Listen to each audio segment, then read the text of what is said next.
এই যে যে এর ভিতরে নড়াচড়া করতেছে এখন, এই যে দেখেন নড়াচড়া করতেছে, দেখছেন তেলা পাতা? দেখলেন না? এই যে চারিদিকে লাইট নেই আর? এই যে দেখেন কত খাবার আপনারা ফ্রিজে রেখে এটাতে কতদিন ধরে খাওয়াবেন সবাইকে, বের করেন। এগুলো কবেকার বলেন তো? আজকে কিভাবে আজকে হয়, মানে কেন রেখেছেন এগুলো এখানে? মানে এটা যে একবারে করা হয় তো, সামনে শেষ হলে আবার পিছন থেকে নিয়ে যায়। তা আপনি একই ফ্রিজের মধ্যে এই প্রসেস করা খাবার এবং এই খাবারের সব এই যে এখানে দেখেন কি করে আছে, এটা দেখেন তো আলো নেই আপনার এখানে,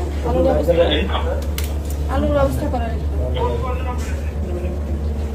না না না, এগুলো আপনি রান্না করা খাবার এবং প্রসেস খাবার প্লাস হচ্ছে আপনি কাঁচা খাবার সব একসাথে রাখছেন। এটা পাকা রান্না না তো, এটা কাপা হবে মিলে। হ্যাঁ, এটা খোলা অবস্থায় রেখেছেন আপনি, এটা ঢাকনাও দেননি। এবং এখানে আপনার দেখেন সব কাঁচা খাবার রয়েছে, কাঁচা খাবার আর আপনি এরকম মেরিনেট করে খাবার সব একসাথে আলাদা অবস্থায় রেখে দিয়েছেন। মিলে কাবাব তো এই যে মাত্র মিলানো দেখেন। সেটা তো আমি বুঝলাম, আপনি না কোন এরকম ঢেকে না ঢেকে এরকম খোলা অবস্থায় রেখেছেন কেন? আর এটা তো আপনি আলাদা জায়গা আছে, আপনি